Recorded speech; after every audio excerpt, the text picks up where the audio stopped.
کیا رتبہ ہے؟ ذالک یوم التغابن. اب اس کی وضاحت کر دی گئی.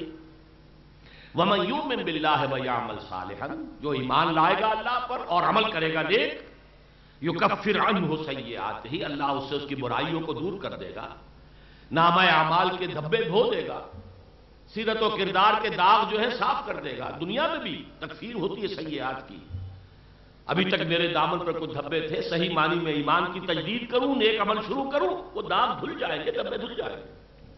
یا میرے نامہ اعمال کے اوپر کچھ سیاہی کے دھبے تھے، وہ اللہ دھو دے گا. یکفر عنہ سیئاتہ ویدخلہ جنات تجری من تحتہا الانہار، اور داخل کرے گا انہیں ان باغات میں کہ جن کے نیچے، جن کے دامن میں ندیاں بہتی ہوں گی. خالدین فیہا ابدا، اس میں ہمیشہ ہمیشہ رہیں گے. ذالک الفوز العظیم، یہی ہے بہت بڑی کامیابی. والذین کفروا وکذبوا بآیاتنا، اور وہ لوگ جنہوں نے ناشکری کی روش اختیار کی اور ہماری آیات کو جھٹلایا. یہ دونوں چیزیں ایک نہیں ہیں. ایک ہے کفر، کفران نعمت، جنہوں نے بجائے شکر کے کفر کی روش اختیار کی، کفران نعمت کی روش اختیار کی، اور جب ہماری آیات سنائی گئی تو ان کو جھٹلا دیا، پھینک دیا. یہ گویا کہ ان کے جرم کی تکمیل ہو گئی. والذین کفروا وکذبوا بآیاتنا اولئک اصحاب النار خالدین فیہا وبئس المصیر، وہ ہیں آگ والے، رہیں گے اس میں ہمیشہ ہمیش، اور وہ بہت ہی برا ٹھکانہ ہے. پہلا رکوع مکمل ہوا. 7 آیات میں ایمانیات ثلاثہ کی نریشن، 3 میں اس کی زوردار دعوت. اب آئیے ثمرات. انسان کی نفسیات پر، اس کی سوچ پر، اس کے احساسات پر، اس کے نقطہ نظر پر، اس کے عمل میں، اس کی اجتماعی زندگی میں، اس کی آئلی زندگی میں کیا تبدیلی آتی ہے ایمان سے. اب ان آیات کو بھی چونکہ وقت کم ہے تو میں پہلے ذرا تھوڑی سی تمہیداً آپ سے عرض کر دوں. پہلے آپ ایک انڈیویجول کو ویژولائز کیجئے. ایک انسان، میں، آپ، کوئی اور، ایک فرد ہے. یہ جو فرد ہے، اس فرد کے 2 ایسپیکٹس ہیں. کچھ حالات اس پر وارد ہوتے ہیں. زلزلہ آ گیا، کوئی تکلیف آ گئی، مکان گر گیا، کچھ اور ہو گیا، سیلاب آ گیا، بخار آ گیا، بیماری آ گئی، ایکسیڈنٹ کے اندر کوئی ہاتھ ٹوٹ گیا، یہ تکلیفیں آ رہی وارد ہو رہی. یا کوئی خیر، ایک دم کوئی بھلائی مل گئی، خیر مل گیا، کوئی کامیابی حاصل ہو گئی. یہ خیر اور شر ہے جو مجھ پر وارد ہو رہا ہے. ایک وہ اعمال ہیں جو مجھ سے صادر ہوتے ہیں. میرے اعضاء و جوارح، میرے ہاتھ، میرے پاؤں، ان سے اعمال ہے کہ جو صادر ہو رہے ہیں. ایک ورود ہے، ورود کیفیات، اور ایک ہے صدور اعمال. اب جو کچھ انسان پر وارد ہوتا ہے، ظاہر بات ہے اگر وہ کوئی دل خوش کن بات ہے تب تو انسان خوش ہے، بڑا فرحاً فخور. لیکن اگر کوئی تکلیف آ گئی، کوئی مصیبت آ گئی، تو پھر انسان جو ہے ایک دم پھٹک کر کھڑا ہو جاتا ہے. یہاں سب سے پہلا جو ثمرہ ایمان کا ہے وہ یہ ہے کہ جان لو اس کائنات میں کوئی شے نہیں ہو سکتی جب تک کہ اذن رب نہ ہو. تم پر کوئی مصیبت آئی ہے، بغیر اذن رب نہیں آئی ہے. پتا تک نہیں ہل سکتا بغیر اذن رب. اگر مجھ پر کوئی تکلیف آئی ہے، آپ پر کوئی تکلیف آئی ہے، بغیر اذن رب تو نہیں آئی. دیکھیے اس کا اور تجزیہ کر لیجئے. ایک شخص آپ کو پتھر مار رہا ہے، اس نے پتھر مارا ہے آپ کو، لیکن آپ کو لگے نہ لگے یہ اللہ کے اختیار میں. ہو سکتا ہے وہ اس کا نشانہ خطا ہو جائے. اگر وہ آپ کو لگ گیا آ کر، اس کا مطلب ہے کہ 2 اس کے اندر کمپوننٹس ہیں. اس نے پتھر مارا اور اللہ نے اذن دیا کہ ہاں لگے. اب بندہ مومن کا کام یہ ہے کہ جو